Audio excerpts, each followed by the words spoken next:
டிரைவர இப்படி மசா மசான்னு போயிட்டு தான் நாங்க எப்ப ஊருக்கு போய் சேர்றது? டிரைவர்ட்ட சொல்லி கொஞ்சம் வேகமா தான் அழுத்தி வைக்க சொல்லுதே.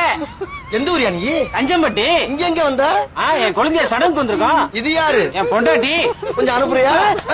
ஏன்கிட்ட இல்லையா? அங்க உட்கார வைக்கிறதுக்கு அனுப்புறியா கேட்டேன். வண்டி ஸ்லோவா போறதுக்கும் என் பொண்டாட்டி அங்க போய் போறதுக்கு என்ன சம்பந்தம்? அனுப்பி பாரு எப்படி போகுதுன்னு. அப்படிங்கிற நயன்தாரா போய் உட்கார்ல போல பாத்துருவோம். டிரைவர் பாக்குற மாதிரி உட்கார்த்தா